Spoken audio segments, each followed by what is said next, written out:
ओम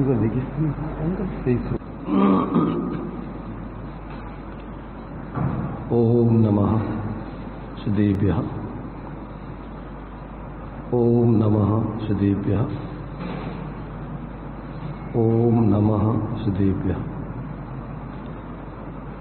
मंगलम भगवान मीरो मंगलम गौतम मुनि मंगलम कुंद कुंदाद्यो जैन धर्मोस्तु मंगलम सर्वमंगल मांगल्यम सर्वकल्याणकारकम प्रधानम सर्वधर्माणां जैनम जयतु शासनम जैनम जयतु शासनम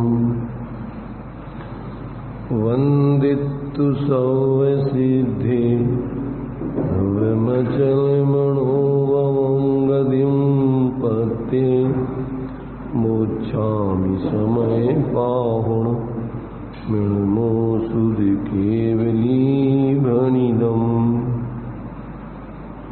नमः समय साराय स्वानुभूत्या चकाशिते चित्स्वभावाय भावाय सर्वभावान्तरच्छिदे।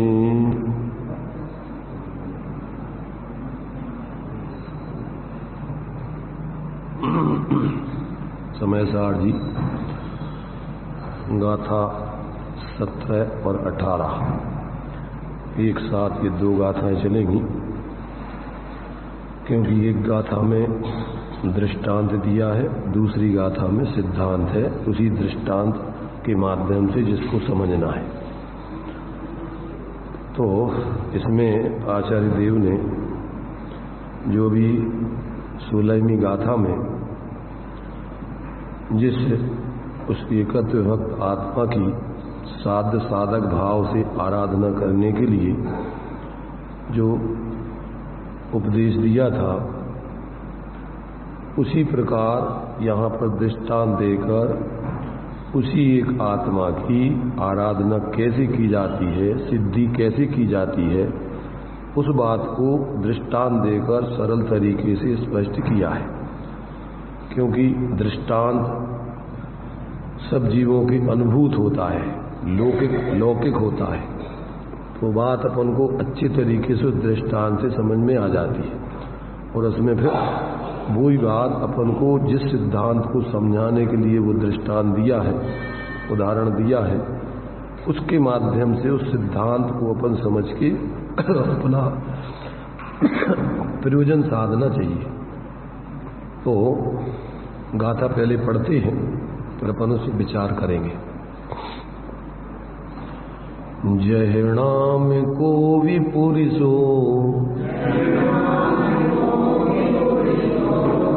रायाणम जानी दूण सदहदी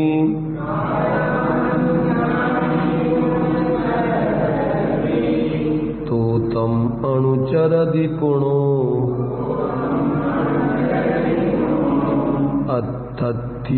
अत्थियोपयतेन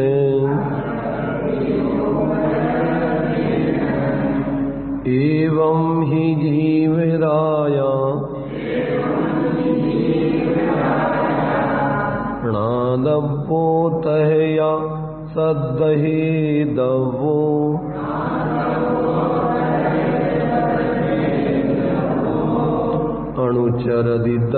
अणुचरिदव्योया पुणो सोचैव धूमोक कामेण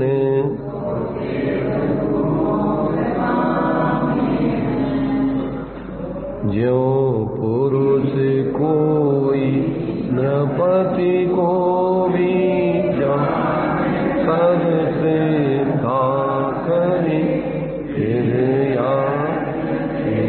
धन्यार्थी वो अनुचरण राजा का करी जीव राज को यो जाने न फिर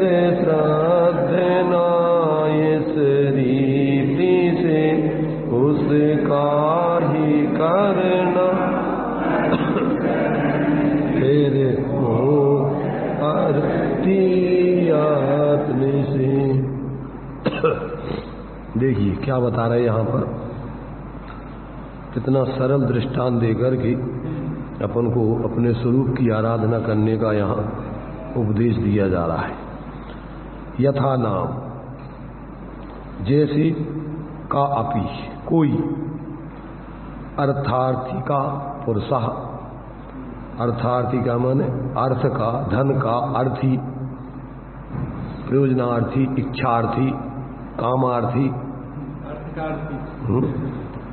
जिसको धर्म की प्राप्ति करना है, अर्थी, विद्यार्थी, विद्या को प्राप्त करने का इच्छुक, वो जहाँ से विद्या प्राप्त होती है तो वहाँ जाकर के उस विद्या को प्राप्त करता है। ऐसे यहाँ पर जिसको धन प्राप्त करना है, जिनके पास धन है, जहाँ से धन मिल सकता है, उनको पहचान कर, उनकी अच्छी तरह श्रद्धा करके और उनकी इच्छानुसार, उनकी अनुसार क्या है प्रवर्तन करके, उनकी सेवा आदि करके, उनको प्रसन्न करके और उनसे अपना प्रयोजन साधता है। तो यहाँ पर जैसे कोई धन का अर्थी पुरुष राजानम, राजा को ज्ञात्वा जानकर, श्रद्धाति, श्रद्धाति, श्रद्धा करता है, ततः पुनः और फिर तम प्रयत्ने ने अनुचरति, उसका प्रयत्न पूर्वक अनुचरण करता है, अर्थात उसकी सुंदर रीति से सेवा करता है।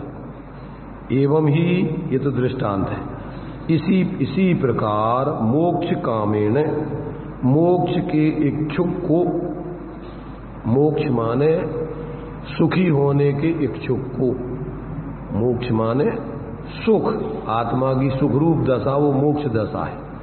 ऐसे ही जिसको सुख, अपन मोक्ष तो शास्त्रीय भाषा में ज्यादा लोग समझते नहीं, अपन अपनी भाषा में कहें, जे त्रिभुवन में जीवनंत सुख चाहे, तो इसे सुखार्थी कर सकते हो कि सुखार्थी पुरुष, सुख का इच्छुक पुरुष जीव क्या करे, वो जीव राजा, जीव रूपी राजा को ज्ञातव्या, जानना चाहिए, पुनः च और फिर तथा ये इसी प्रकार श्रद्धातव्या, उसका श्रद्धान करना चाहिए, तुच्च और तत्पश्चात सैव अनुचरितव्या, उसका ही अनुचरण करना चाहिए, अर्थात उसी का अनुभव के द्वारा तन्मय उसी में हो जाना चाहिए। यहाँ पे पहले ज्ञान जानना चाहिए, फिर श्रद्धान, पहले वरदान होगा कि ज्ञान? आगे उसका खुलासा चलेगा, आगे दिया है, बिना जाने का श्रद्धान गधे के सींग के समान है। जिसको तुम जानोगे ही नहीं, उसकी क्या श्रद्धा करोगे? इसलिए पहले जाना जाता है, फिर श्रद्धान किया जाता है उसका, और फिर जब आप जान करके उसका श्रद्धान करोगे तो वो आपका फिर ज्ञान सम्यक, श्रद्धान सम्यक, और फिर उसका आचरण करोगे तो आचरण सम्यक। तो हाँ, बिन जाने इतने दोष गुणन को कैसे, तो जब तक आप जानोगे नहीं तो श्रद्धा किसकी करोगे? किसको जानना है, किसकी श्रद्धा करना है, किसके माध्यम से अपना प्रयोजन सिद्ध होना है? तो जब तक आप जानोगे नहीं, इसलिए अपन को पहले ताते जिनवर कथित तत्व अभ्यास करिए, उनको समझने के लिए पहले प्रयत्न करना चाहिए, और फिर अपना स्वरूप है जो अपने से भिन्न है, उसको अपने को अपना स्वरूप जानना मानना, उसका अनुचरण करना चाहिए, और जो अपना स्वरूप नहीं है उसको पर जानकर उससे मध्यस्थ रहना चाहिए, उसमें ना अपनापन करें, ना उसको अपना जाने, ना उससे अपन सुखी होने की कामना करें कि यहां से हमें सुख मिल जाए। ऐसा जो है यहाँ पर कहते हैं कि ये गाथा में तो इतना दृष्टांत देकर के सामान्य से सिद्धांत समझा दिया, अब टीका में उसी को थोड़ा स्पष्ट करके समझा दिया। निश्चय से जैसे कोई धन का अर्थी पुरुष, निश्चय से निश्चय झूठे झूठे झूठे नहीं, औपचारिकता रूप नहीं, वास्तव में जिसको सुख धन चाहिए है तो वो इन प्रकारेण जैसे जहां से धन प्राप्त होता है उसको जाने और उसको फिर श्रद्धा करे कि हाँ इसी के पास धन है, इसी से धन मिलेगा, और फिर जिस प्रकार से धन प्राप्त हो सकता है वैसा आचरण करे, तो उसको प्रसन्न करे, उसके अपने अनुकूल करे, जिससे वो अपने लिए धन दे देवे। यहाँ पर देखो टीका में खुलासा करते हैं, वास्तव में निश्चय से माने सच्चे अर्थों में, ऐसे ही नहीं ऊपर ऊपर हाँ हम तो सुखी होना चाहते और अपन सुख के लिए विधि बताओ तो फिर आनाकानी करेंगे, नहीं अभी ये ऐसा नहीं कर पाएंगे। तो यहाँ पर निश्चय से जैसे कोई धन का अर्थी पुरुष बहुत उद्यम से पहले तो राजा को जाने कि यह राजा है, फिर उसी का श्रद्धान करे कि यह अवश्य राजा ही है, इसकी सेवा करने से अवश्य धन की प्राप्ति होगी। ये उसको पहले तो विकल्पात्मक ज्ञान में ऐसा पक्का निर्णय हो जाना चाहिए। मैंने कोई ने तुम्हें बताया कि भैया तुम्हें धन चाहिए तो देखो इस व्यक्ति के पास धन मिलेगा, है ना। अब लोक में मुख्य रूप से पहले राजा के पास धन होता था, ज्यादातर उनकी सेवा नौकरी करके लोग, और आज भी अपन गवर्नमेंट है राजा। आज जो है पैसा कमाना चाहिए है तो क्या करो कि नौकरी करो, उनकी सेवा करो, खुशामद करो।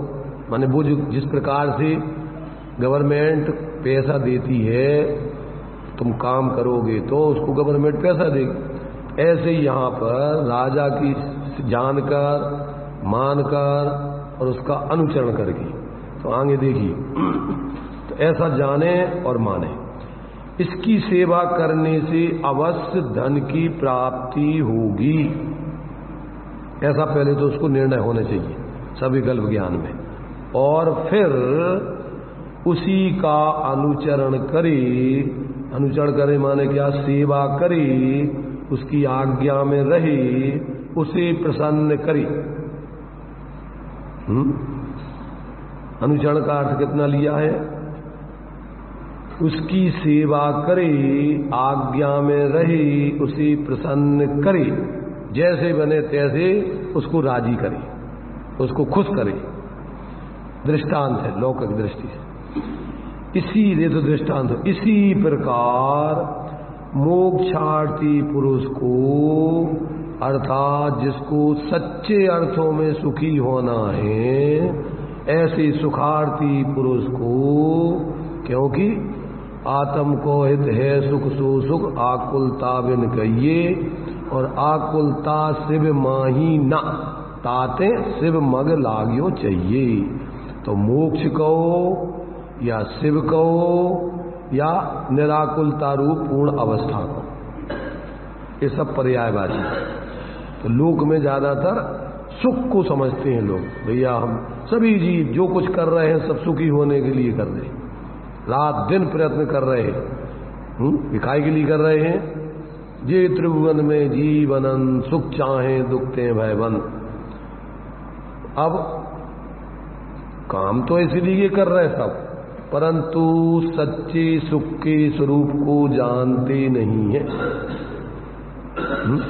श्रीमद जी ने इसका लिखा, सभी जीव सुख प्राप्ति हेतु प्रयत्न करते, पर सुख जाता दूर है। क्यों? क्योंकि जो सुख नहीं है, जहां सुख नहीं है, जिसमें सुख नहीं है, उसको सुख मानते हैं, वहां सुख की खोज करते हैं, इसलिए वहां उनको सुख मिलता नहीं है। और बल्कि जितना प्रयत्न करते हैं उतना उतना वो सुख से दूर होते जाते। क्योंकि यदि जिस दिशा में अपनी मंजिल है उस दिशा से विपरीत यदि प्रयत्न किया जाए, दौड़ लगाई जाए, तो क्या होगा, अपन अपनी मंजिल को पाएंगे कि उससे जितनी प्रयत्न करेंगे उतने दूर होते जाएंगे।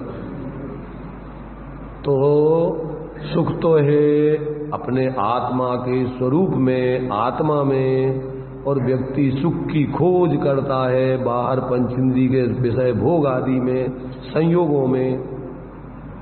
तो अब जितना जितना प्रयत्न करता है उतना उतना और आकुलता बढ़ती है।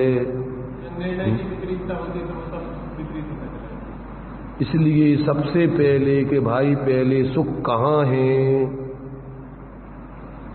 वो सुख कहाँ है और सुख को कैसे प्राप्त किया जाए, पहले तो तुम उसको समझो। तो अपन 6 डाला में कि जे त्रिभुवन में जीवनन सुख चाहे दुखते भयबन ताते दुखारी सुखकार कहें सीख गुरु करुणाधार ताई सुनो भवि मन तेरान जो चाहो अपनो कल्याण। अब मोह महामद पियो अनादि भूल आपको भर मदबादी। मोह रूपी मदरा का पान करके अपने को भूलकर सुख की खोज में निरंतर दौड़ लगा रहा है। सुख प्राप्ति हेतु क्या कर रहा है? लक्ष्मी बड़ी अधिकार भी क्या करता है सुख के लिए? पैसों को इकट्ठा करने के चक्कर में, धन संपत्ति इकट्ठा करने के चक्कर में लगता है। तो कहते हैं अगर वो बढ़ भी जाए अगर पुण्य के उदय से तो उसे तेरे लिए क्या मिलेगा? लक्ष्मी बड़ी अधिकार, अपन सोचते अच्छे बढ़िया पदों पे पहुंच जाए, अध्यक्ष बन जाए, मंत्री बन जाए, तो इससे हम सुखी हो जाएंगे। काहे के लिए पद लेते हैं? सुखी होने के लिए। तो बाहर से इन पदों को प्राप्त करने की आफत मोल लेते हो क्या? सुखी होने के लिए वो तुम्हारा उपाय है। जो अभी तुम अकेले में शांति से रह रहे थे, अब तुमने कोई जिम्मेदारी बाहर की संभाल ली, तो अब रात दिन शांति से जी नहीं पाओगे।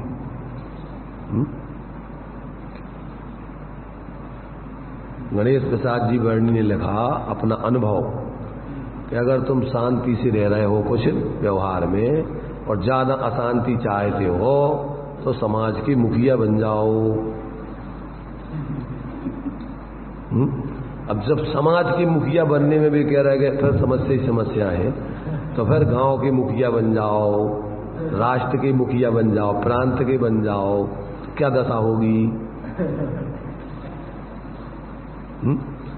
इसलिए उसमें उनने लिखा कि तू भैया सुख के लिए प्रयत्न तो कर रहा है, पर तू कहां प्रयत्न कर रहा है, किस में सुख मान रहा है? सुख काय में मान रहा है? ज्यादा पैसा हो जाएंगे, प्रॉपर्टी हो जाएगी, संपत्ति हो जाएगी तो हम सुखी हो जाएंगे। तो भी कहते हैं ज्ञानी धर्मात्मा कि लक्ष्मी बड़ी, अधिकार भी मिल गया और परिवार कुटुंब भी तुमने खूब बढ़ा लिया, तो तुम्हारा क्या बढ़ गया उसमें? लक्ष्मी बड़ी, अधिकार भी, पर बढ़ गया क्या बोलिए? परिवार और कुटुंब क्या है? वृद्धि कुछ नहीं मानिए। संसार का बढ़ना, अरे इससे क्या कर लिया तूने? इससे तो तूने अपना संसार बढ़ा लिया। क्यों? कि जितना बाहर में उतने संकल्प विकल्प, आकुलता, राग द्वेष बढ़ते जाएंगे। क्या बढ़ेंगे उससे? आकुलता बढ़ेगी कि निराकुलता मिलेगी? लक्षण बताया सुख का। आत्म को हित है सुख सुसुख आकुलता बिन कहिए। यानी सुख तो है निराकुलता रूप, समता रूप, और अपन क्या मानते हैं? बाहर में काम करके उससे सुख मानते। काम चाहिए अपन, रात दिन काम नहीं होवे तो उसको आकुलता होती, ऐसा लगता है कि अब क्या करें।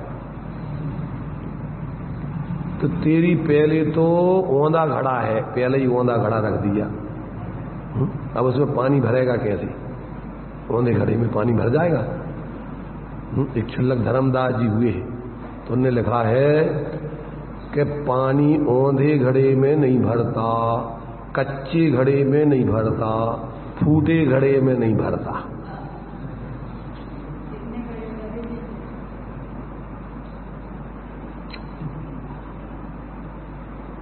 कितने जीव धर्म उपदेश सुनने के अधिकारी नहीं, कितने जीवों को धर्म की प्राप्ति नहीं हो सकती? तो जैसे घड़ा जिसको भरना है तो वो कैसा होना चाहिए? पहले तो पका होने चाहिए, फिर फूटा नहीं होने चाहिए, फिर सीधा होने चाहिए।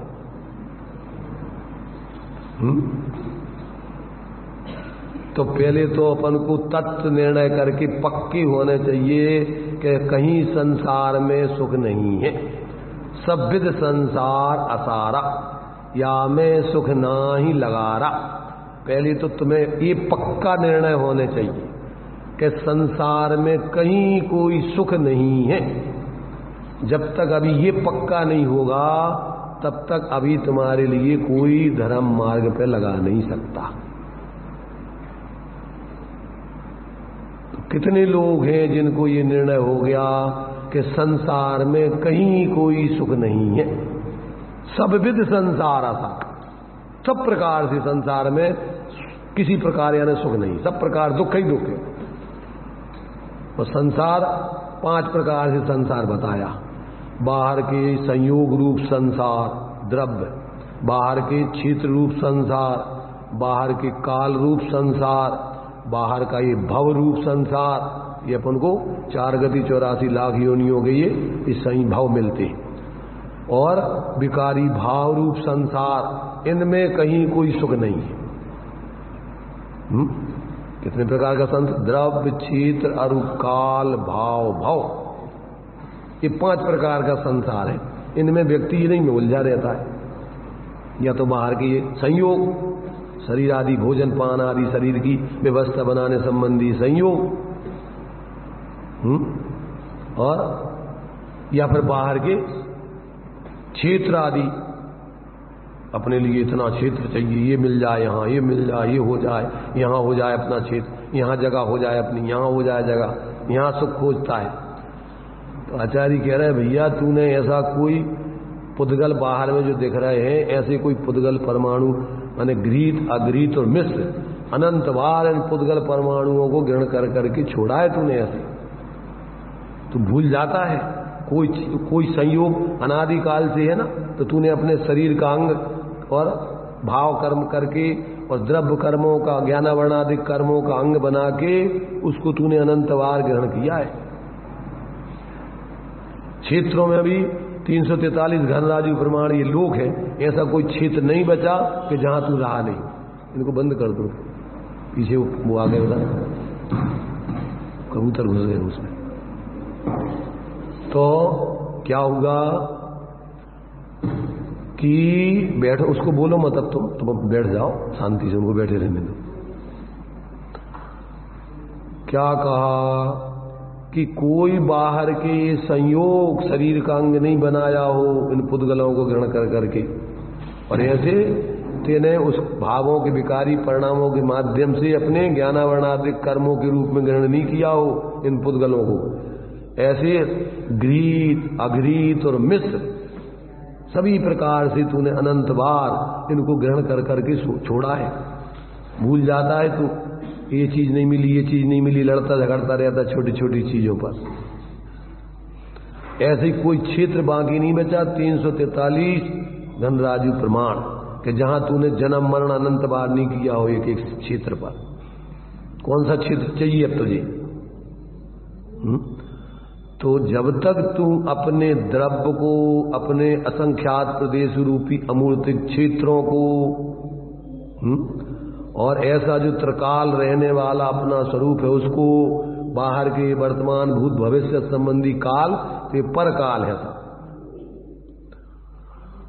तो ऐसा द्रव्य क्षेत्र काल भाव जो अपना जो है एक रूप अपना स्वभाव है। ऐसे जो भाव बदलते रहती हैं अवस्थाएं 4 गतियों की 84 लाख योनियों की, उनमें जो तू भाव रहित एक रूप रहने वाला तेरा स्वरूप है, उसको तूने नहीं अपना स्वरूप जाना। और ये सब गति गति में 4 गतियों में जिस पर्याय में गया उसी पर्याय में मूर्छित हो गया। और ऐसे अपने जो भाव है त्रैकालिक स्वभाव ज्ञान दर्शन आदि ऐसे अनंत गुणात्मक ऐसा अपना जो भाव है उसको नहीं जाना, और निरंतर ये तेरे विकारी परिणाम दिन रात शुभाशुभ भावों से तेरा व्यापार, इनमें ही उलझा रहा। आज तक तूने अपने वैसे त्रैकालिक स्वभाव को अपना रूप नहीं जाना, ऐसे अपने अमूर्तिक प्रदेशों के पुण्य रूप प्रदेशों को अपने प्रदेश रूप नहीं जाना, अपने ऐसे अनादि अनंत ऐसे द्रव्य को अपना द्रव्य नहीं जाना, ऐसे अपने अनंत गुणात्मक ऐसे अपने भावों को अपना स्वरूप नहीं जाना, और जो त्रिकाल रहने वाला अपना स्वरूप है उसको अपना स्वरूप नहीं। ये सब क्षण क्षण की अवस्थाएं और बाहर का ये काल, वर्तमान, भूत, भविष्य, अब समय हो गया वैसा समय, इनमें उलझा रहा। तो ये कहते आचार्य कि जब तक तुझे ऐसे अपने स्वरूप का बोध नहीं होगा, उसकी श्रद्धा ज्ञान उसकी स्थिरता नहीं करेगा, तब तक सुखी नहीं हो सकता। क्यों कि तेरा ऐसा वो स्वरूप है, उसमें अनंत सुख विद्यमान है। जितने भी आज तक सुखी हुए हैं वो कैसे हुए हैं? ऐसा भेद विज्ञान करके, आत्मज्ञान करके, स्वरूप आराधना से।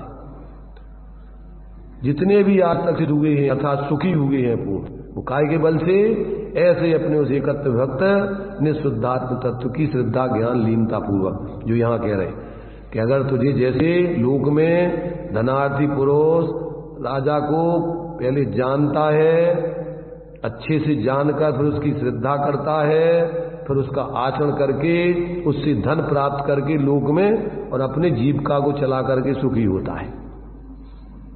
लौकिक दृष्टि से लोक में अपन को बाहर की अनुकूलताएं आदि प्राप्त करके सुखी होते हैं। ऐसे ही आत्मिक सुख, यदि वास्तविक सुख तुझे चाहिए तो तू अपनी जीव राजा को पहचान, जान, उसकी श्रद्धा कर के यही मैं हूं, और फिर उसी का अनुसरण करके उसी में लीन होकर के परम निराकुलता रूप सुख का भोग कर।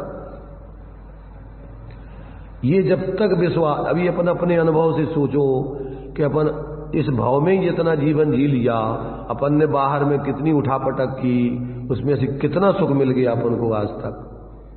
जो कुछ भी अपन जिसमें सुख सोच रहे हैं उसको आपने भोगा के नहीं भोगा। तुम सोचते हो कि बाहर के बढ़िया अच्छे पहनने के, खाने पीने की चीजें मिल जाएं, मिल गई तो सुखी हो गए तुम, के नहीं हो गए? उसमें सुख मिलता है तुम्हें? पहले तो उनमें है सुख, अजीब है वो, जितने भी बाहर के संयोग हैं वे सब अचेतन है, उनमें सुख नाम का गुण है।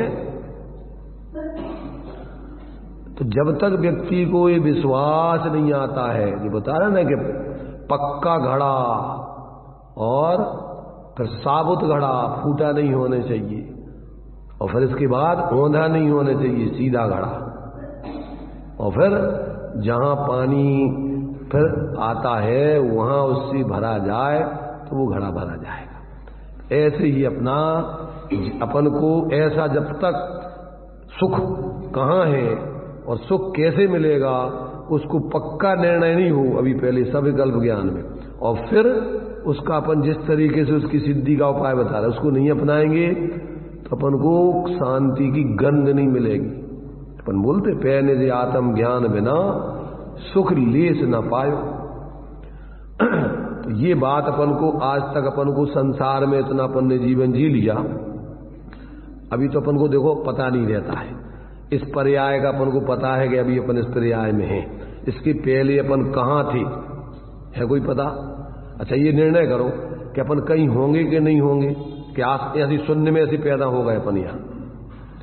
अपनी सत्ता पहले कहीं रही होगी कि अभी नए पैदा हो गए अपन? माँ बाप ने अपन को पैदा कर लिया, किसने पैदा किया तुम्हें?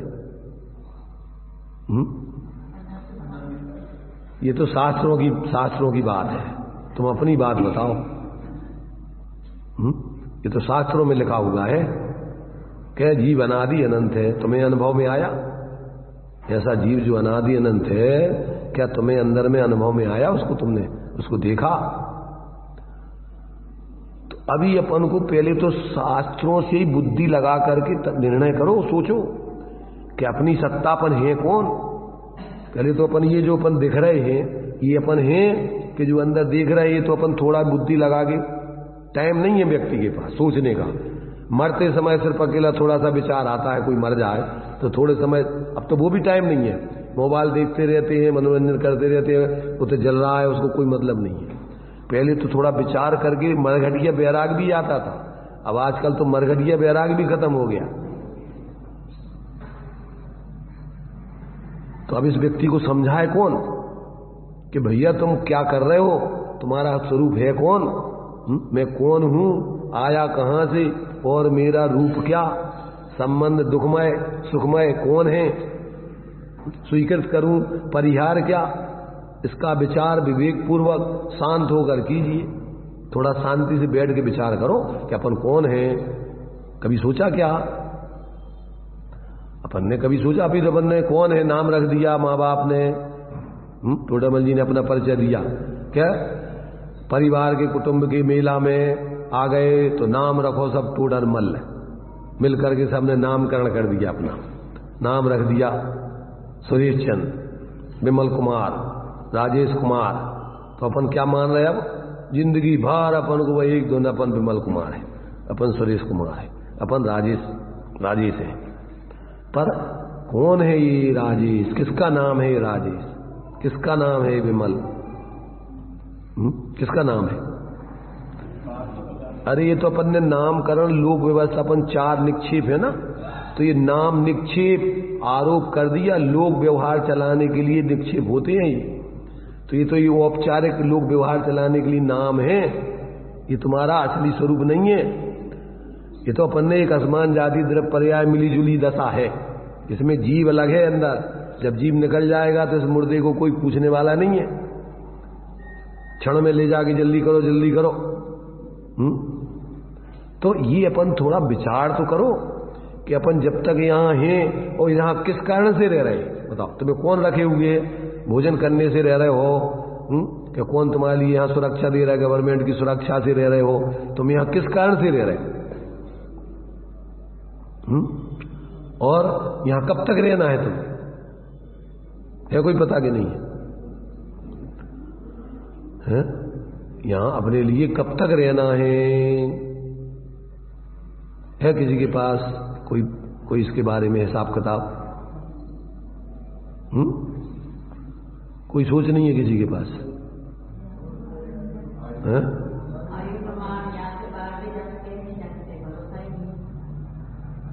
नहीं, आयु प्रमाण ये तो किसने जाना, क्या आयु क्या कहलाती है, ये तो अपन ने शास्त्रों में पढ़ लिया है कि आयु प्रमाण जीव रहता है। किसको पता है कि आयु क्या है, आयु किसको कहते? अरे अपन अभी तो आगम से ही पहले निर्णय करना पड़ेगा, आगम पे पहले विश्वास लाना पड़ेगा कि जो ये कह रहे हैं यही बात सही है, बाकी ये मोही जीव और अपन जो सोच रहे हैं ये सब गलत है।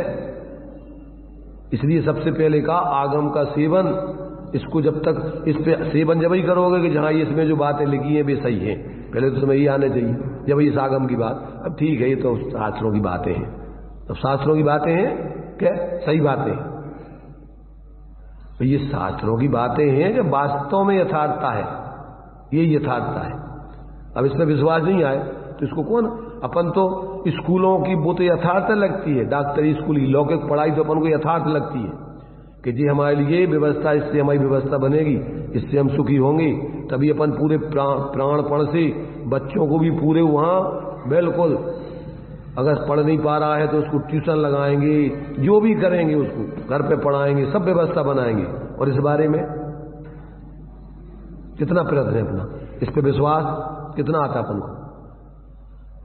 अभी नहीं आया व्यवहार में कि ये जो कह रहे हैं ये शिक्षा सही है, वो शिक्षा तो औपचारिक है, मात्र लौकिक है, और उसमें भी पुण्य का उदय नहीं होगा तो कुछ नहीं होगा।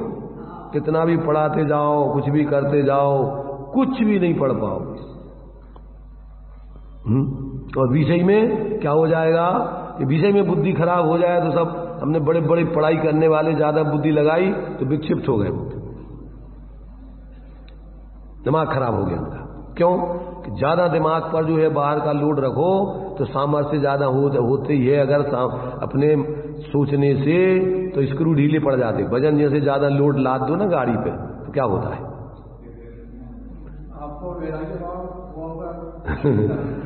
हाँ, तो हमें बेहराग जैसे सोचने से ही हुआ था, हमारे जीवन में भी ऐसे ही हम पढ़ रहे थे, जब हम जो है बढ़िया योजनाएं अपनी वही सबकी जो चल रही वही चल रही थी, तो जब हम बीकॉम में थे तो हमारा आगे की योजना तो यही है, अच्छी बढ़िया पढ़ाई करके अच्छी बढ़िया अप टू डेट जो भी करना है। जैसे मान लीजिए वकालत करने का चल रहा था, तो वकालत में भी फिर भर्ती हुए तो बढ़िया अच्छे वकील बन करके बढ़िया को पैसे कमाएंगे। फिर इसके बाद में बढ़िया अच्छे अपने शहरों में मकान बनाएंगे, बढ़िया अच्छे से शादी करेंगे, बच्चे होंगे, बढ़िया अच्छे से रहेंगे। योजनाएं तो सब थी, परंतु अचानक जो है कुंडलपुर में विद्यासागर जी जब पहली बार आए थे तो उनका स्वास्थ्य खराब हो गया 76 में। बीना से कुछ लोग जा रहे थे उनके स्वास्थ्य लाभ की कामना से पाठ करने के लिए, तो वहां अपन 24 घंटे कोई पाठ करेंगे स्वास्थ्य लाभ के लिए, तो वो साथ में पाठ करने के लिए बहुत से लोग चाहिए। तो समय हमें भी ले गए, वो कहने लगे आप भी चलो। तो हम गए नहीं थे, क्षेत्र वगैरह और साधु संत तो कोई हमने वो देखे ही नहीं थे, अपना तो दूसरे ख्वाब वही सब चल रहा था। तो वहां गए तो वहां जो है वो अकेले थे मुनिराज, कोई उनके संग में कोई मुनि नहीं थे, वह कोई वे अकेले मुनि थे। सबसे पहले बुंदेलखंड में जब वो आए थे तो अकेले ही थे वो, वहां उनके 2 भाई छुल्लक थे अकेले बस, और सिंपल छोटी उम्र थी, ज्यादा कोई बड़ी उम्र नहीं थी उनकी। तो जो है वो जो है स्वास्थ्य उनका ज्यादा खराब था, वहां उनकी संलेखना या समाधि लेने की भी योजना बन रही थी।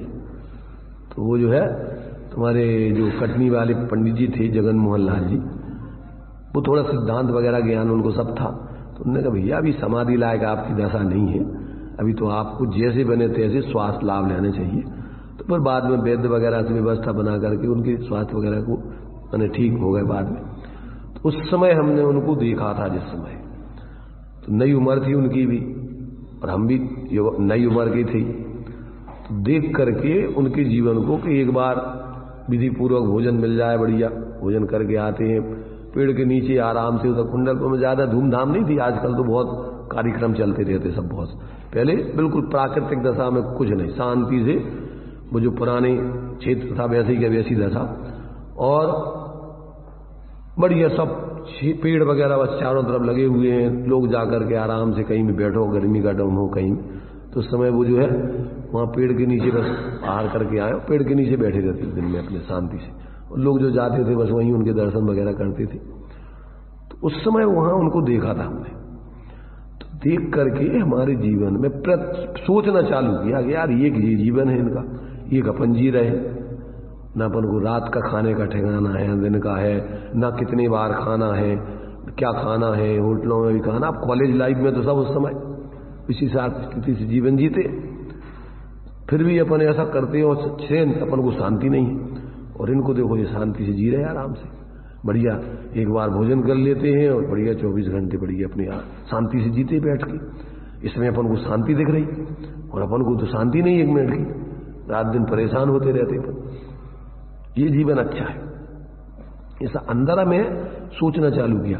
तो पहले तो अपना कि ये अपन मान ले हम अब इस मार्ग में आगे बढ़ रहे इधर लौकिक मार्ग, तो क्या करेंगे, तो पहले पढ़ेंगे, अच्छा वकालत करेंगे, फिर उसके बाद पैसे कमाएंगे, पैसे कमाने के बाद शादी होगी, शादी होने के बाद बच्चे होंगे, बच्चे होने के बाद उनकी व्यवस्था बनाएंगे, फिर व्यवस्था बनाएंगे जब तक आयु पूरी हो जाएगी, और फिर ऐसे ही कैसा छोड़ के चले जाएंगे। ये आगे तक का सोच चालू हुआ कि ये हम कर रहे हैं तो इसका आगे क्या रिजल्ट आएगा, आगे ये होगा ये होगा, सोचो आगे क्या होगा क्या होगा।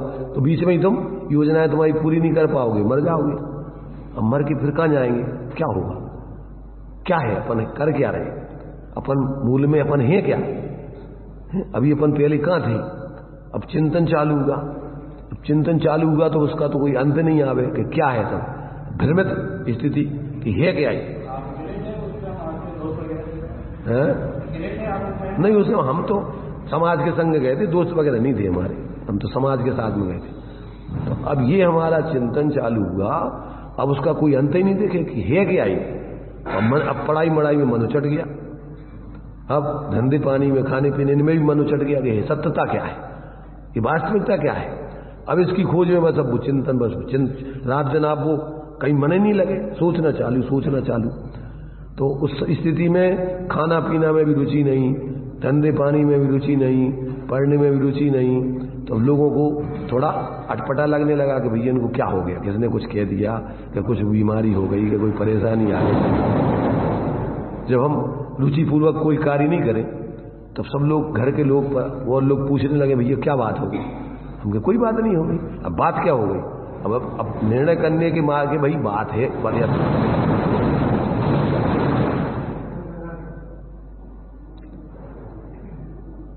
अपने यहां कर रहा है कोई क्या? तो ये जो है चिंतन चालू। अब जब तक उस चिंतन का पूरे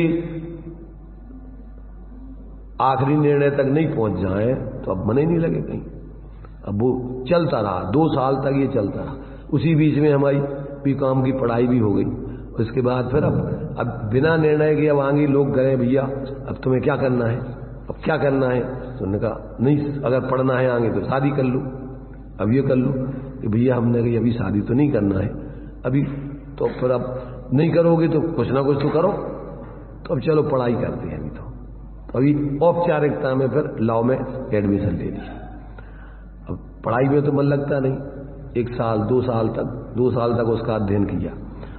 अब इस बीच में अब इसकी समय सार ग्रंथ का पद्य अनुवाद हाथ में आया। तो असार, संसार में तो सब असार है, ये तो समझ में आ गया। यहां तो कोई सार नहीं दिख रहा, ये करेंगे वो करेंगे सब छोड़ना है, इसमें अपना कुछ है ही नहीं। फिर यहां से कहां जाएंगे कुछ पता नहीं। अब असारता तो आ गई, पर सार क्या है वो समझ में नहीं आया। तो ये इसका पद्यानुवाद हिंदी में, अब ये तो प्राकृत भाषा संस्कृत तो समझ में आती नहीं, तो उसका हिंदी में पद्यानुवाद मिला। उसमें जो है आत्मा की महिमा, उसका स्वरूप, उसमें सुख आदि का स्वरूप जब पढ़ा तो फिर अंदर की फिर ये आत्मा कैसा होता है, क्या है आत्मा, अब वो धुन चालू हुई। तो अब उसकी खोज में फिर उस धुन में लग गए। उस धुन में लगे तो फिर धीरे धीरे पर ये जो इसमें लक्षण आदि बतलाए वो प्रयोग करने पर अंदर में जब उपयोग एकाग्र होने लगता तो फिर वहां विश्राम, उपयोग मन शांत भयो, जैसे दौलत राम जी ने लगा ना, पशु नारक नर सुरगति मझार भव धर धर मरियो अनंत बार, अब काल लब्धि बलते दयाल, तुम दर्शन पायो भयो खुशाल, मन शांत भयो मिट सकल द्वंद, चाख्यो स्वातम रस दुख निकंद, ताते अवैसी करहु नाथ, बिछरे न कभी तुम चरण सा। वहां व्यक्ति को तृप्ति, शांति, निराकुलता भाषित होती है। जब ऐसी शांति निराकुलता भाषित होती है तो अब बाहर में कहीं मन नहीं लगता। फिर जब निज आत्म अनुभव आवे तब और कछु न सुहावे, रस नीरस हो जात तत्क्षण, अक्ष विषय नहीं भावे, गोष्ठी कथा कौतूहल बिगटे, पुद्गल प्रीत नसावे, जब निज। तो वो जब व्यक्ति को ये यथार्थ अपनी अंदर में भाषित होती है और उसमें फिर यथार्थ अंदर में शांति भाषित होती है तो फिर इसमें रागादि प्रगट जे दुख दे। फिर क्या लगता है, बाहर में जहां अपना उपयोग जुड़ता है तो आकुलता लगती है, आकुलता लगती है, आकुलता लगती है। तो इसमें एक कविता है हमारी, इसको पढ़ने ना, उसमें सब हमने अपनी सामान्य स्थिति लिखी हुई है। सच्ची सुखी चाहे तो परिवार वालों ने सब कुछ किया, उनने बहुत प्रयत्न किया।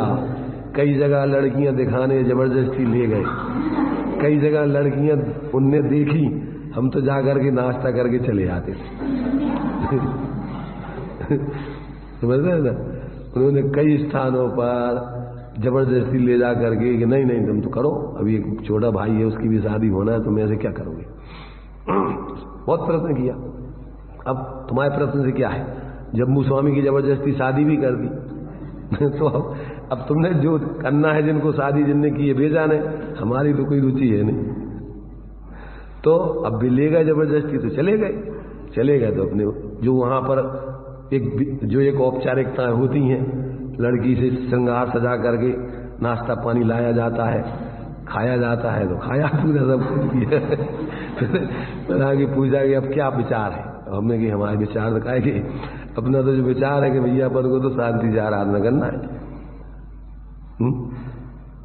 तो अब उनने सोचा कि भैया अब ये तो बेकार है, अपनी ओर बेइज्जती होती, जगह जगह अभी लोग पूछते हैं कि भैया बताओ क्या विचार बना क्या विचार बना तो अब भी क्या बताए, भैया हमसे तो कोई वे हमसे पूछे भैया हमारा तो कोई विचार नहीं, अपना तो अब शांति से जीने का विचार है और कुछ नहीं। तो अब वे लोग क्या भैया अब हम क्या बताएं, उनसे पूछ लो अगर उनका विचार हो तो हम क्या करें। तो मतलब ये है कि जब अंदर से अपन पक्का जो भी बोला ना घड़ा पक्का हो गया तब उसमें पानी भरा जाए उसमें धर्म, तो अपन पक्के हो गए कि संसार में कहीं कोई सुख नहीं है दूर दूर तक, और अब अपन को संसार में तो उपयोग लगेगा ही नहीं।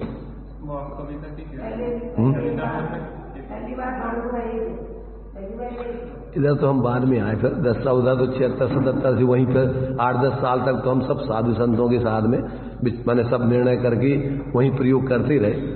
पर वहां पर क्या है कि भीड़ भड़क्का में मन नहीं लगता था, ज्यादातर जो है भीड़ भड़क्काएं बहुत होती हैं साधकों के साथ में, तो उसमें क्या है कि अपनी धुन अलग उनकी धुन अलग, तो मेल कम खाता है, इसलिए अपन थोड़ी पर अपनी भैया अपना व्यवस्थित रास्ता अपन को देखना पड़े। तो फिर वहां से निकल के सबसे पहले उसके बाद 10 साल कितने 76 के बाद 12 साल बाद 88 में इस तरफ निकले थे हम पहली बार, और उस समय जो है भानपुरा रहे थे 2.25 महीना, और वहां से फिर पर्यूषण के बाद इधर के यात्रा वगैरह के लिए जा रहे थे, तुम्हारे बिजोलिया वगैरह और चौलेश्वर जी वगैरह के लिए 10 लक्षण के बाद जाते हैं लोग यात्राओं पे, तो उनने कहा चले अपन लाए थे। तो यहाँ बीच में माता जी का चातुर्मास चल रहा था, विशालमती जी का, तो समय सार की यहाँ भी वाचना चल रही थी विशालमती माता जी के संग में, सुबह समय सार, दोपहर वगैरह में वह दूसरे करणानी योग वगैरह के ग्रंथ चलते थे। तो उसमें यहाँ भी बैठे 2-4 दिन, तो यहाँ 2-4 दिन बैठे, दिन में यहाँ चलता स्वाध्याय माता जी के उसमें बैठते थे, शाम को ये लोग वहाँ मंदिर में ले जाते थे चर्चा करने। 2-4 दिन वहाँ ऊपर बैठ करके जो अपना मंदिर था ना ऊपर सबसे ऊपर बनी थी, वो क्या बनी थी है? सबसे ऊपर छत पे बैठते थे, गर्मी का माने गर्मी सी चाय उस समय थी, क्या था नहीं धर्म का कोई अध्ययन नहीं था, वो तो बीकाम के पहले तो इतना ही था, मंदिर सामान्य जाना दर्शन कराना, घर के लोग बिना मंदिर के दर्शन के अपन को भोजन नहीं देना, तो जब नहा धो करके मंदिर जाना दर्शन करके आ जाना, बस इतना था, और ज्यादा कोई इसमें विशेष खोज नहीं थी। वो तो अब औपचारिकता रूप में तो देखो जिस कुल में जो जाता है वहां जो चलता है उतना तो सब करते ही है, तो उसी रूप से सामान्य था औपचारिक, पर इसकी गहराई में जब तक आप नहीं निर्णय करोगे तब तक तो ऐसे सब लोग जैन हैं, सब लोग धर्म कर रहे हैं जो कुछ जो जानते हैं उस हिसाब से। तो अब इतने अपन ने कितने धर्म पर्यूषण पर्व मना लिए, पर मूल में तुम्हारे अंदर में क्या यथार्थता में पर्यूषण पर्व धर्म जो उत्तम समाधि के अंदर में प्रकट हुए क्या? तो जब तक अपन सत्य रूप में संसार की असारता को खुद निर्णय, दूसरा नहीं कोई जबरदस्ती तुम्हें समझा सकता है, वो तो खुद ही तुम्हारे अंदर से उठने चाहिए भावनाएं, तुम्हारी सोच खुद पैदा होने चाहिए कि है क्या ये, यहाँ तो अपन 4 दिन की चांदनी है, यहाँ तो अपन कितने थोड़े समय अपन देख रहे, देखते देखते कितने लोग चले गए, तो ये तो सब अपन को दिख रहा है कि यहाँ ज्यादा समय तो रहने का है नहीं किसी का, सबको यहाँ से जाना है, अब कहाँ जाना है क्या करना है अब ये पता जब ही पड़ेगा, जब ये अपन तत्व को समझे और अंदर में अपने प्रयोग करें।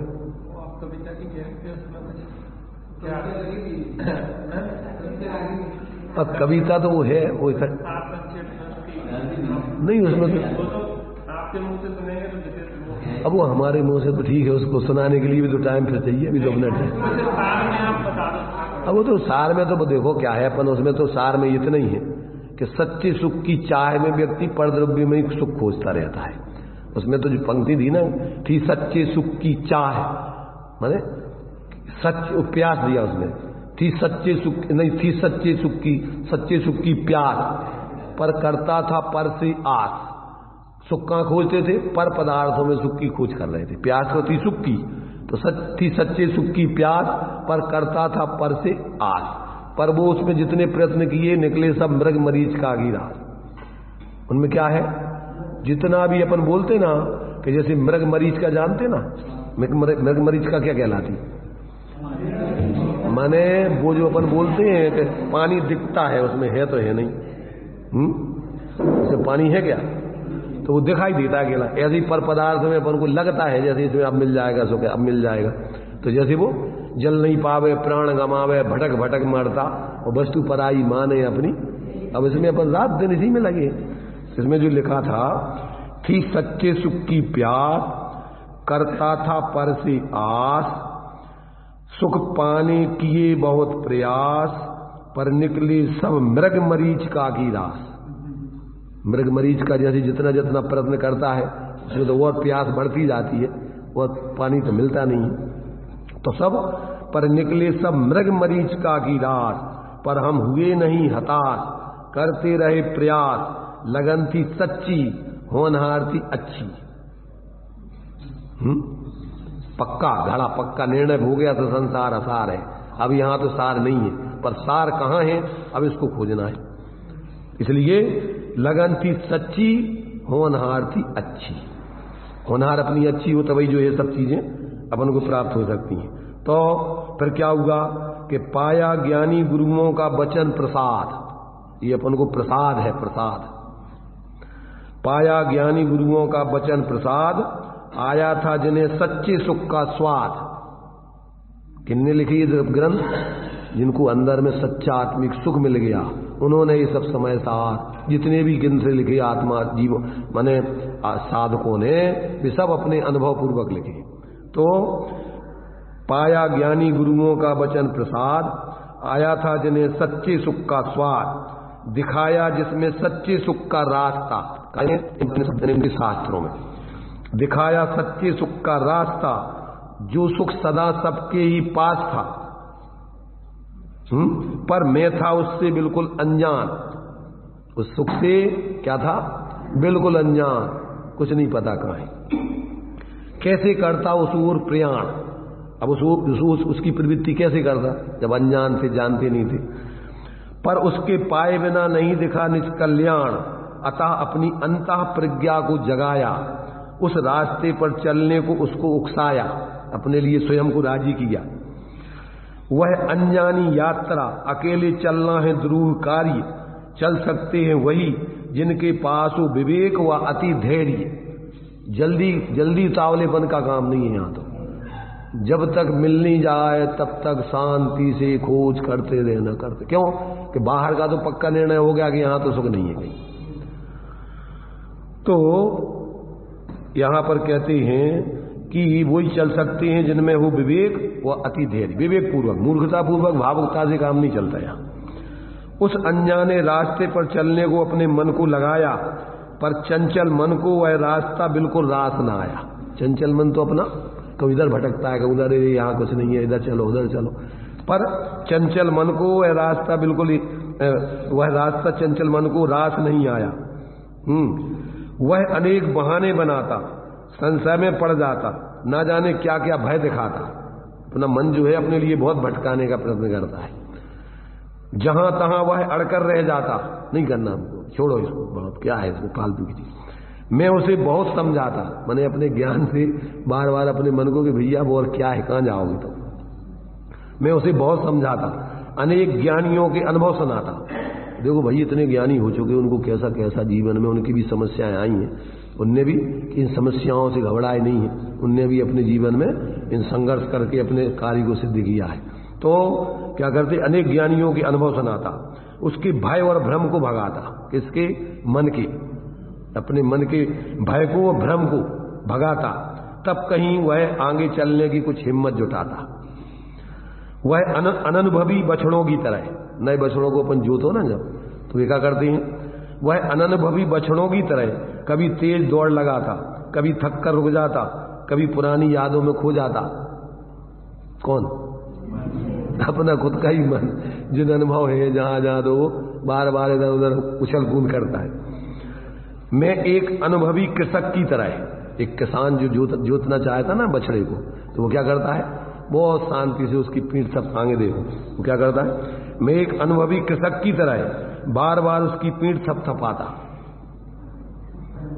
ये दृष्टांत है ना, ये दृष्टांत जैसे यहां दिए गए ऐसा ये दृष्टांत है।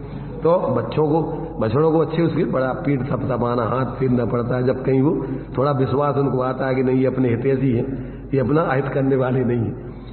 तो मैं एक अनुभवी कृषक की तरह बार बार उसकी पीठ थपथपाता, आनंदमयी नए जीवन की आस बंधाता। भैया आगे तुम्हें बहुत सुख मिलेगा, शांति मिलेगी, घबराओ मत, थोड़ा चलो इस मार्ग पर। तो उसको आनंदमयी नए जीवन की आस बंधाता। तब कहीं वह फिर कुछ आगे चल पाता, वह फिर जहां तहां रास्ते में बहक जाता। कभी फिर वो क्या इतने समय हो गया तो फिर उसी में लगाए, कुछ नहीं हमको नहीं करना। बच्चे होते ना भिनक जाते, उनको चलाओ तो फिर उनको फिर जैसे तैसे, तो वह फिर जहां तहां रास्ते में बहक जाता, मैं उसे जैसे तैसे फिर रास्ते पर लाता। राजा बेटा थोड़ा देखो मेरा बेटा बहुत अच्छा है, तो जैसे तैसे उसको फिर भेजते स्कूल ले जाके, तो मैं उसे जैसे तैसे फिर रास्ते पर लाता। अपरिचित अंतर का वह रास्ता जिससे पहले कभी ना रहा वास्ता। अब अंदर में कभी वो तो कभी देखा ही नहीं कि है क्या यहाँ का। अपरिचित अंतर का वह रास्ता जिससे पहले कभी ना रहा वास्ता, उस पर चलने का मेरा यह प्रथम प्रयास था। मैं एकाकी राही चलता गया उस रास्ते पर, रास्ते में अनगिनत अच्छे बुरे अनुभव पाए। बहुत समस्याएं, बहुत प्रकार के अनुभव होते रहते हैं।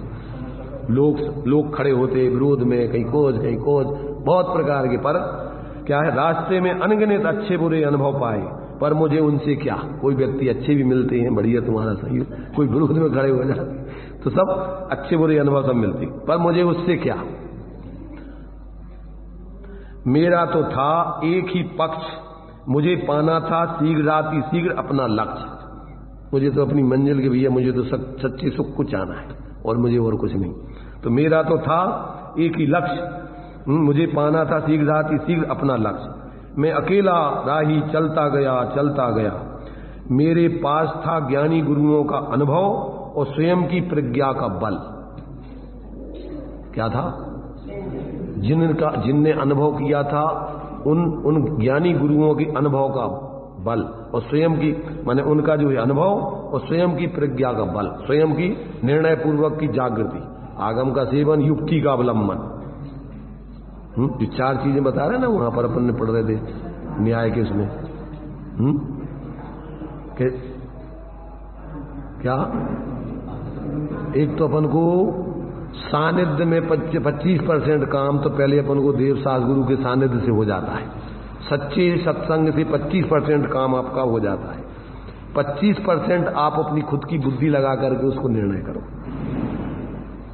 और 25% और भी जो इस मार्ग पर चलने वाले हैं उनका सानिध्य करके उनसे समझो, और फिर बाद में 25% काल लब्धि आ जाने पर स्वयं के अनुभव से कार्य होके फिर 100% काम बनता है।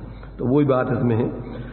मेरे पास था ज्ञानी गुरुओं का अनुभव और स्वयं की प्रज्ञा का बल, तभी प्रयास हुआ सफल और छू लिया चेतन का वह चैतन्य तल, जिसके आगे अब ना था कोई रास्ता और ना थी कोई मंजिल, और जहां ना थी कोई प्यास और जहां ना थी कोई आस। बस वहां तो था केवल कृत्यपने का एहसास और सहज उल्लास। कैसा लगता वहां? बस जो कुछ पाना है पा लिया, कृत्य हो गए बस, अब और अपन को अब कुछ नहीं चाहिए, और सहज उल्लास, सहज आनंद आता है।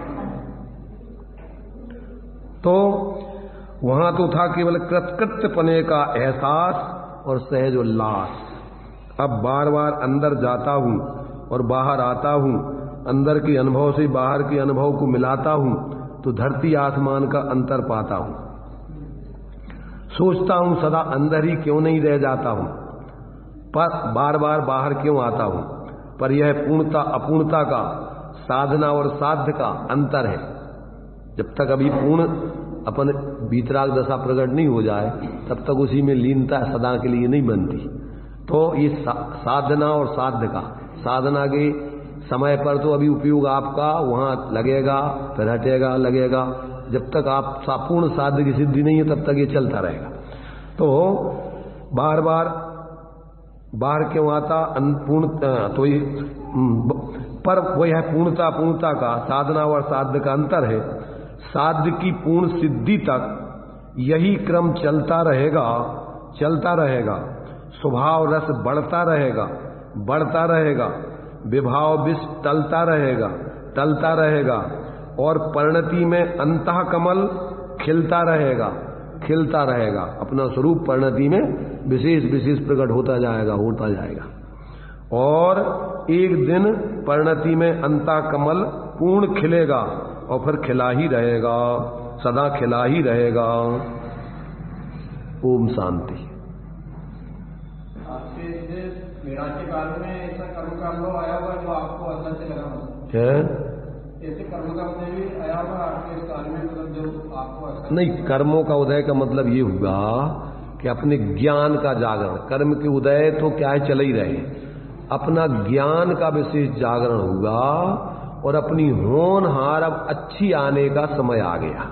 जो अपन 6 डाला में दिया ना कि अब काल लब्धि बलते दयाल, तुम दर्शन पायो भयो प्रसाद। जब तक अपनी पर्यायगत योग्यता का होनहार अच्छा टाइम नहीं आवे, उसमें पांच संवाय बतलाए, तो उसमें होनहार भी उसमें एक फैक्टर है। अगर आपकी होनहार अच्छी नहीं है तो आपको समझ में नहीं आएगा, आप सही मार्ग पर नहीं चल पाओगे। तो होनहार भी आपकी अच्छी हो और फिर उसके अनुकूल पुरुषार्थ करो और फिर ऐसे सदनिमित्त मिले, तो उसमें निमित्त भी है, काल लब्धि भी है, भाग्य भी है, पुरुषार्थ भी है। जब ये सब चीजें मिले तब अपना कार्य की सिद्धि होती है। और उपादानगत अपनी आत्मा उपादानगत है ही, और ये सब निमित्त अपन को अनुकूल सब मिलते हैं। तो अभी अपन को ये सब अनुकूल निमित्त भी है, आत्मा में ऐसी सामर्थ्य है, और अपनी अगर होनहार अच्छी है तभी ये अच्छी बातें रुचती हैं, और उसके अनुकूल पुरुषार्थ। अब ये आगे का काम है। टोटामल ने लिखा कि भैया ये पुरुषार्थ आगे का काम तुम्हारा भी जिम्मेदारी है। वो पुरुषार्थ जब तक तुम्हारा कार्य नहीं हो जाए तब तक अविच्छिन्न रूप से तुम उस पर चलते रहो, कहीं भटको नहीं, अटको नहीं, तब है जाकर के अपना कार्य सिद्ध होता है। तो ये जो है, ये अपन को इसी के अंतर्गत अपन को ये जो अपन को जीव राजा को पहचानने की बात है, उसकी श्रद्धा ज्ञान उसमें लीन होने की बात है। ये अपन को जब पहले सब विद संसार असारा, ये तुम्हारे ज्ञान में निर्णय में आने चाहिए। अगर यहां तुम्हें सुख भाषित होता रहेगा तो इस मार्ग में आप पूर्णता से लगोगे नहीं। लगोगे क्या? यहां तो औपचारिकता में आओगे, चलो भैया अपन काम करें, क्यों कि सुख तो वहां मिलना है, यहां तो ये अपन को धर्म का काम है, और ऊपर ऊपर करके वो चले जाओगे, ताकत वहां लगाओगे, ऊपर ऊपर सुनते यहां रहोगे, ऐसे काम नहीं चलेगा। पक्का निर्णय हो जाए कि नहीं, हमारा हित इसी में है, इसी प्रकार चलने में है, अन्य प्रकार नहीं, अन्य कहीं नहीं, ऐसा पक्का निर्णय हो गया तो अब तुम्हारे लिए इसी कार्य में पूरी ताकत। उधर के काम तो करोगे औपचारिक, वहां मन नहीं लगेगा, और यहां तुम्हारा मन लगेगा, आनंद आएगा। तो ये अपन को स्वयं खुद के ऊपर है भी। अगर तुम्हारे निर्णय करो और तुम्हारी होनार अच्छी हो तो तुम्हारा विश्चाती इधर तुम्हारा प्रयत्न होगा, और तुम्हारे लिए उसकी वानगी के रूप में जो मोक्ष मार्ग चालू होता है ना, स्वरूप अनुभव से, अनुभव चिंता मणि रतन, अनुभव है रसकूप, और अनुभव मार्ग मोक्ष को, और अनुभव मोक्ष स्वरूप। अनुभव से ही मार्ग चालू होता है और अनुभव में ही पूर्ण हो जाता है। क्योंकि उसी के अवलंबन से शांति चालू होगी और उसी में लीन हो जाने से पूर्ण हो जाएगी। जो अपन 6 डाला के मंगलाचरण में बोलते हैं, मोक्ष मार्ग प्रकाशक की मंगलाचरण में बोलते हैं, 3 भुवन में सार, बीतराग विज्ञानता, शिव स्वरूप शिवकार, नमहु त्रियोग समार की। अब उसी को क्या दूसरे अर्थों में क्या कहते?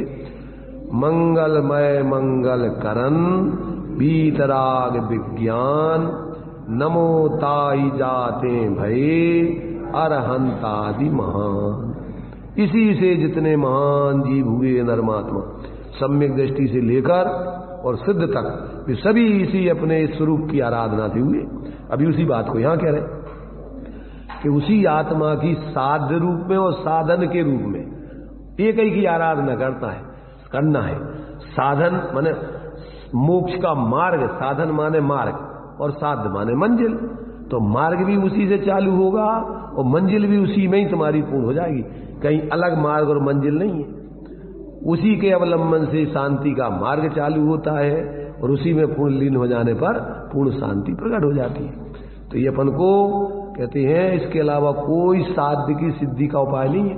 इसमें अपन को यही बात सिद्ध कर रही है कि भाई अगर तुम्हारे लिए सच्चे अर्थों में सुखी होना है तो पहले अपने उस जीव राजा को पहचानो जिसमें तुम्हारा वो सुख है, वो तुम्हें उसको प्रसन्न करो और उसी में लीन हो, तो वो तुम्हें सच्चानंद सुख दे देगा। सुख कहां से आएगा? ना कोई बाहर में से थोड़ी आना है, कहां से आती? जितनी अनंत सुख पाया है जिनने, कहां से पाया है?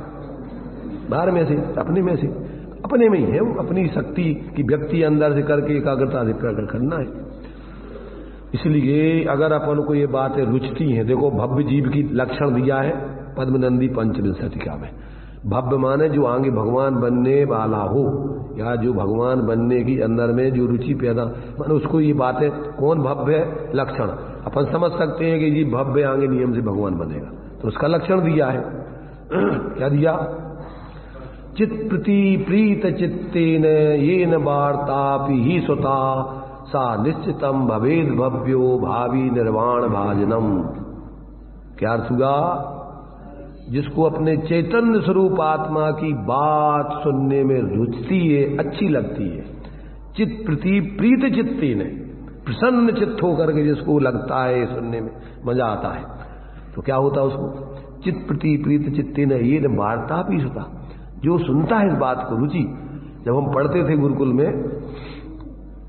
6वीं क्लास वगैरह में, तो वहां पर खुरई गुरुकुल में सेठ जी का मंदिर है एक बड़ा, वहां हम रहते थे जहां पास में।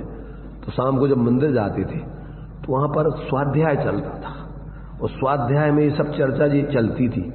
तो वहां पर बेदियां हैं बहुत ऐसी घूमती हुई, तो हम दर्शन तो करते जाते थे, परंतु स्वाध्याय की ध्यान हमारा कान लगे रहते थे सुनने उनकी बातों पर। तो उसमें सुनते सुनते में हमें ये बातें अच्छी लग रही, तो ऐसा अच्छा लगता था, और कभी कभी वहां बैठते थे, सुनते थे। 6वीं क्लास में, उसमें कोई मैंने कुछ जानते नहीं थे ज्यादा, परंतु अच्छी लगती थी बातें कि अरे ये बातें अच्छी हैं, ऐसा लगता है जैसे इसमें अपना है। तो ये तो प्रत्येक व्यक्ति को लोग में बोलते हैं ना, को होनहार बिरवान के हो चीखने पात, पूत के लक्षण पल्ले में। तो व्यक्ति को, जिस व्यक्ति की होनहार अच्छी हो तो उसको ये बातें अच्छी लगती हैं, और जिसमें संसार बढ़ता है, कसाएं बढ़ती हैं, राग द्वेष होते हैं, उनमें उसको कदाचित वो कर रहा हो कार्य, पर उसको अच्छा नहीं लगता। तो ये कहते जिसको ये बातें अंदर से रुचती हो तो इसकी होनहार अच्छी है, तभी ये बात रुचती है। नहीं तो अरे कहाँ की बातें यार, काहे के ये सब, काहे का स्वाध्याय, समय खराब करते रहते, बैठे बैठे बातें करते रहते, इसमें कछु दम नहीं। बातें नहीं है ये अपना ज्ञान का निर्णय। देखो आत्मा तो ज्ञान स्वरूप है, और आत्मा ज्ञान में जान सकती है, और कुछ उठापटक तो करती नहीं। अगर इसमें अपनापन को अपनापना भाषित हो रहा है, अपना ये स्वरूप बताया जा रहा है, तो ये तो तुम्हारा सम्यक ज्ञान का ज्ञान। कैसे सम्यक ज्ञान कैसे कहते? अपने को अपने रूप जानने का नाम ही तो सम्यक ज्ञान है। अपन और कर क्या सकते? अब ज्ञान में जो अपना है उसको अपना जाने, पर को पर जाने, तो यदि धर्म तो यही है, सम्यक ज्ञान कैसे कहते हैं? और अपने को अपना स्वरूप माने अंदर में, और बाहर में अपना स्वरूप नहीं माने, तो अब ये बाहर में थोड़ी दिखाने की चीजें। हम किसको क्या मान रहे हैं, क्या जान रहे हैं, अब कौन देखेगा बाहर में? ये तो खुद समझ सकते हैं आप, या भगवान सर्वज्ञ के ज्ञान में। इसलिए अंदर में दिखाने की चीजें नहीं है। बाहर में तो जब तक आप गृहस्थ अवस्था में रहो, निचली भूमिका में, तो काम तो तुम्हारे भी ही दिखेंगे करते हुए, पर रुचि किसकी क्या है भाई? जैसे अपन को छड़ाला में दिया कि सम्यक दृष्टि अभी गृहस्थ अवस्था में है, तो वो क्या करेगा? घर के काम करेगा कि नहीं करेगा? पर कैसे करेगा? गेही पे ग्रह में न रचे ज्यों जलते भिन्न कमल, नगर नारी को प्यार यथा का दे में है अमल। ये एक ऊपर के काम अलग और अंदर का काम अलग, अपना स्वरूप अलग और ये बाहर के सब अलग। ऐसा उसकी ज्ञान में निरंतर चलता रहेगा, इसमें कोई अपनापन नहीं आएगा। मैंने वो क्या है कि जैसे कोई नौकरी करता है, तो नौकरी तो कर रहा है सेठ के यहाँ 12 घंटे, परंतु अंदर में उस धन संपत्ति में या उस दुकान में उसको कितना अपनापन है? कुछ नहीं भैया, ये तो नौकरी है, अपनी मजबूरी। ऐसी कर्म के उदय में कसायों की प्रवृत्ति से अभी उसको बाहर में प्रवृत्ति करना पड़ रही है, पर अंदर में क्या जान रहा है कि अपना तो स्वरूप ये है, इसमें ही अपना सब कुछ है, बाहर अपना कुछ नहीं है। ऐसा वो बराबर भेद विज्ञान आत्मज्ञान पूर्वक वो ऐसा श्रद्धान उसके चलता रहता है। इसलिए वो दिखाने की बात नहीं है, कहने की बात। पत्नी से कहने रहोगे तुम्हारा हमारा कोई संबंध नहीं, बच्चों से कहोगे भैया हम तुम्हारे कुछ नहीं है, तो वहां जी नहीं पाओगे। तो वहां तो अपन को औपचारिकता में वही नाटक करना पड़ेगा, मेरा बेटा, मेरी पत्नी, मेरी प्रिया, पर अंदर में कि मेरी प्रिया तो अंदर में अपना, इसमें प्रवचन सार में दिया है, उसमें सब बैराग जब आता है तो मैं तो अपनी अनादि धनुष अनुभूति के पास ही शरीर को रमण कराने वाली रमणी, तू वास्तव में मेरी नहीं है, मेरी तो वो अनादि अनंत अनुभूति वो है, मैं तो उस अपनी अनुभूति के पास जा रहा हूँ। अब तू मुझे छोड़। है माता पिता से, हे शरीर के जन्म देने वाले माता पिता, तुम हमारे सच्चे माता पिता नहीं हो। कैसा वो उपदेश दे करके और फिर दीक्षा लेता है। और में से कोई जीव भव्य हो तो उनको भी वैराग हो जाए, वो भी संग लग जाए। जैसे तुम्हारे जम्बू कुमार के साथ में उनने के भैया कर दो, चलो उनका भी होनार अच्छी होगी, जब उनको ऐसे भाव बन गए तो कर दो शादी। संग वो चोर भी आ गया और 500 अपने साथियों को लेकर, बड़ा सेठ था ना वो तो जम्बू स्वामी, उनका परिवार जो है वो तो बहुत कितनी दीनारों का मालिक था वो तो वो तो बड़ा चोर, 500 चोर संग कितना माल लेके जाने वाला था। वहां से चोरी करने के लिए छोटा मोटे माने गुरु नहीं रहते थे बड़े बड़े, पहले जब सेठ हो गए यहाँ डाका डालते थे, ऐसा माल भर भर के ले जाते थे। तो जब वो चोरी करने आया तो उनकी माँ वगैरह ने भी तो जग रहे थे, सब देख रहे थे कि यार ये तो लड़का जो है बैराग आ गया, अभी तो जाए, रुक ही नहीं रहा, मान ही नहीं रहा। तो वो सब नींद उनकी खुली हुई थी, वे चोर आए तो उनकी माँ ने पूछा कि भैया क्या है, क्या बात है। कहने लगे हम तो यहाँ चोरी करने आए। तो कहने लगे ऐसा है, तुम्हें चोरी करने की जरूरत नहीं है, तुम्हें जितना माल तुम्हें जरूरत है हम दे देंगे तुम्हें, पर उस हमारे लड़के को तो बैराग आ रहा है, वो जा रहा है, उसको तुम राजी कर लो यहाँ रहने को, तो तुम्हें जितना माल चाहिए भर ले जाना। तो उन्होंने कहा कहाँ है वो लड़का तुम्हारा? उन्होंने कहा उस कमरे में है, वो देखो। वहां जाके वो देखा तो खिड़की के पास खड़े हो गए। अब वो तो चर्चा कर रहे थे अपनी पत्नियों से, रात भर चर्चा करते रहे, पत्नियां भी सुनती रही और वो भी सुनने लगा कि भैया क्या चर्चा चल रही, सुने तो सुनते सुनते अब वो तो संगी पंचेंद्रीय जीव है तो वो भी सुनने लगा, यार ये बात तो अच्छी कह रहा है, सही कह रहे यार, ये तो अपने वास्तव में ये सही बात कह रही कि यहाँ कहीं कुछ नहीं है, अपन इतने सब ये धन संपत्ति है, इसमें कहाँ शांति मिल रही है, परेशान हो रहे हैं, सब बैरागी की बातें तत्व की बातें कर रहे हैं। वो भी सुनते रहे, वो 500 चोर भी संगे सुनते रहे खड़े खड़े वही। तो जब सुबह हुई तो सुबह होकर के अब उनको तो बैराग था ही, उनको तो रुकना ही नहीं था। तो उन्होंने भैया अब तो अपन जा रहे हैं बस दीक्षा लेने के लिए। तो वो सारी उनकी चारों पत्नियां, उनके माँ बाप वगैरह और वे सारे चोर, उनने कहा यार अपन भी चलो इनके संग लग लो, इसका अपना कल्याण तो इसी में। तो सब पूरे के पूरे लोग उनके संगे दीक्षित हो गए, वहां भी सब कल्याण के मार्ग में। तो अब जब अच्छी होनहार होती है तो आए तो थे काय के लिए? चोरी डाका डालने के लिए। और क्या हो गया? सच्चे अर्थों में उनको धन संपत्ति मिल गई। ये धन संपत्ति तो कुछ थी नहीं उनकी, असली उनके लिए माल मिल गया और माला माल हो गए सब। इसलिए अपन को जब ये बात खुद समझ में आ जाए तो फिर दुनिया की कोई ताकत नहीं है उस व्यक्ति को कि कहीं संसार में उलझा दे। माने शादी भी कर दी परंतु उनको तो अंदर से निर्णय पक्का है, तो कौन उनको रचाए पचाएगा। इसलिए जब अंदर से व्यक्ति को स्वयं ये निर्णय होता है अपना पक्का संसार की असारता का, और वास्तव में सच्चा सुख अपने लिए यहाँ है, अनुभव करके आता है, तो फिर तो सम्यक दृष्टि की श्रद्धा को 3 लोगों में विचलित कर देने वाला कोई है ही नहीं। भूचाल आ जाए तो भी उसकी श्रद्धा कि नहीं मैं तो ऐसा अनादि अनंत तत्व, मुझे कोई नाश नहीं कर सकता है। डर नहीं उसको, न मरने का, न यहाँ कोई हमारा कुछ कर देगा, क्या कर देगा, अपने स्वरूप में कोई क्या कर सकता है।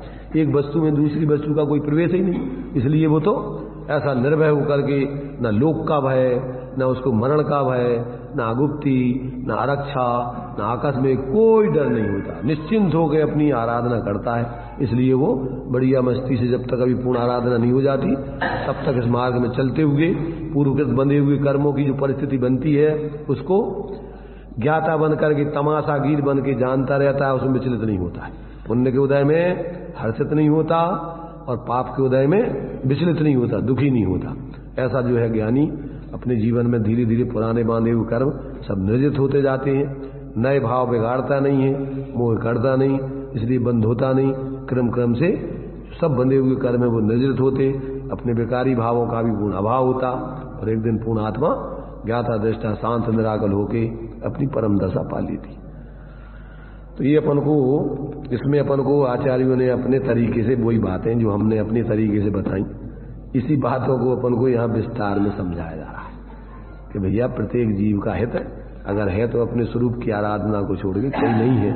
अब ये सब लोग खुद अपनी बुद्धि से निर्णय करो कि अभी तक अपन जो कर रहे हैं और जो आगे करेंगे उसमें सोच लो कि क्या होगा। आगे तक अपन उसका निष्कर्ष ले सकते ना, ये करेंगे फिर ये करेंगे फिर ये करेंगे, कहाँ तक आखिरी तक पहुंचो, कहाँ तक क्या क्या करोगे। तो अंत में कोई तंत्र नहीं दिखेगा कि कुछ नहीं है, सब फोकट का काम है। इतना बहुमूल्य जीवन अपन बिगाड़ के चले जाएंगे, आखिरी में हाथ में कुछ नहीं मिलेगा, पछताना मिलेगा। क्या मिलेगा? अगर अपन ने अपना मूल कार्य नहीं किया, यह मानस पर्याय सुकुल सुन्ना जिनवाणी और ई भी दी गई, बिना निर्णय के बिना स्वरूप बोध के ये भी दी गई, तो फिर ना मिले सुमणियों कहाँ चले जाओगे 4 गति 84 लाख योनियों में। कोई पूछने वाला नहीं है, कोई किसी का है नहीं, ध्यान रखना। सब मोह के झूठे ये सब साथी संगाती है। इसलिए ये बात जब उसके दिमाग में आ जाती है तो अन्य जीवों को भी किसी प्रकार उनके प्रति दुर्भाव तो करते नहीं, उनको भी सही अगर वो रुचि हो तो उनको सही मार्ग बताने का प्रयत्न करता है, और अन्यथा वो तो चलता है। चलो कोई तो ठीक, नहीं चले तो एकला चलता रहता है वो तो। चल चला चल, अकेला चल चला चल, कोई संग चलने को हो ना हो तैयार, तू चल चला चल। अगर होए तो अच्छा है, उनका भला है, और नहीं हो तो तू तो अपना आनंद से अपना मार्ग चल। बढ़िया, तेरे सब कुछ, तेरे ज्ञान श्रद्धान और अपने लिए आगम सब पुछ है, तो तेरे पास लंबे लंबे हाथ और शक्ति है। अब तुझे घबराने की जरूरत नहीं है। तो अपनी मंजिल तक तू बस अपने आराम से चल, तेरे पास पूरी सामर्थ्य, प्रकृति की भी फिर तेरे सब व्यवस्थाएं अनुकूल होती जाती। तो ये जो है इसका अपन अब जो विस्तार में टीका दी गई है उसके आधार से अपन विचार करेंगे। अभी तो अपन बहुत चर्चा हो गई सामान्य रूप से, आगे अपन देखेंगे फिर।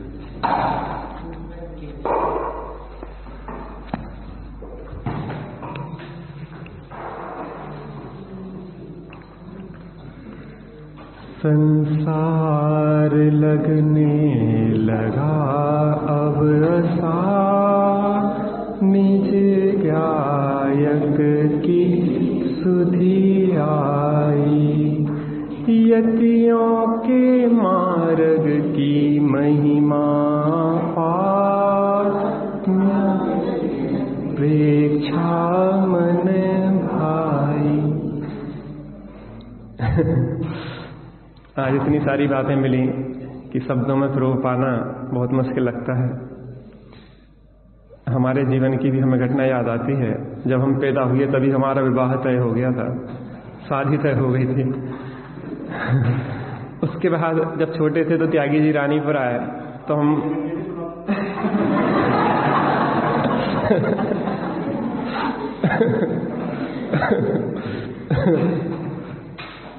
त्यागी जी आए जब रानीपुर तो हम 3-4 लड़के थे, तो त्यागी जी के पास सोते थे।